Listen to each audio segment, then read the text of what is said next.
வணக்கம். நீலா கார்டனுக்கு உங்களை வரவேற்கிறேன். வாங்க எங்கள் தோட்டத்தை பார்ப்போம். சப்ஸ்கிரைப் பண்ணுங்கள், லைக் பண்ணுங்கள், ஷேர் பண்ணுங்கள். வாங்க வீடியோக்குள்ளே போவோம். என்ன பார்ப்போம்னா, துளசி செடியை கவாத்து பண்ணுவோம். பாருங்கள், துளசி செடி அழகாக வளர்ந்துருக்கு. ஒவ்வொரு வீட்லேயும் துளசி தேவை. சளியை போக்கும், ஆக்சிஜன் கொடுக்கக்கூடிய பிளான்ட்டு. நம்ம சளி காய்ச்சல் அப்படின்னா உடனே டாக்டர்கிட்ட போகணுங்கிறது இல்லை. இந்த துளசியை கஷாயம் போட்டு குடித்தாவே சரியாயிடும்.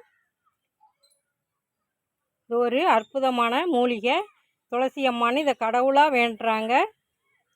அதனால் வீட்டுகளில் தவறாமல் எல்லோரும் வச்சுருக்கணும். அதனால தான் துளசி மடம் அந்த காலத்துலேயே வச்சுருந்தாங்க.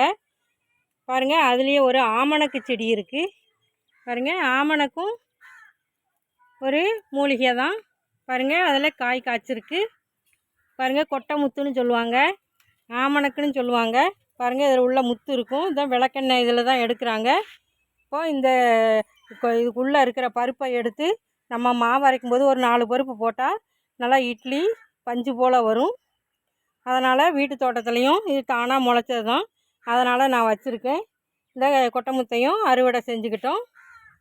கொட்டைமுத்துன்னு சொல்லுவோம், ஆமணக்குன்னு சொல்லுவோம்.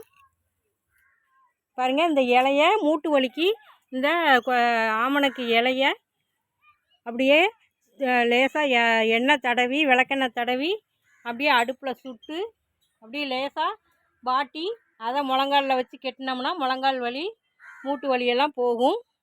அதனால் தானாக முளைச்சதுனால இதை அப்படியே நான் வளர்த்துக்கிட்டு வரேன். இந்த துளசி செடியை இப்போ கவாத்து செய்வோம். பூரா காய் வச்சிருச்சு. அப்புறம் இப்படி காய் வச்சது இருந்ததுன்னா இதை ஒன்றும் செய்ய முடியாது, வளராது.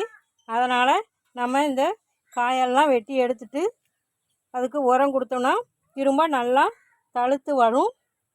அதனால் இதை கவாத்து பண்ணுவோன்னு வந்திருக்கேன்.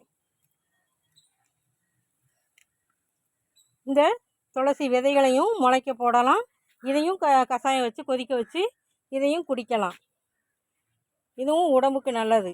துளசி விதைகளையும் நம்ம இலையத்தான் கொதிக்க வச்சு குடிக்கணும்னு இல்லை, இந்த விதைகளையும் கொதிக்க வச்சு குடிக்கலாம். இப்படி துளசி அனைவரும் வளர்த்து பயன்பெறுமாறு அன்போடு கேட்டுக்கிறேன். வீடியோ பார்த்ததுக்கு நன்றி. Happy gardening. வாழ்க வளமுடன்.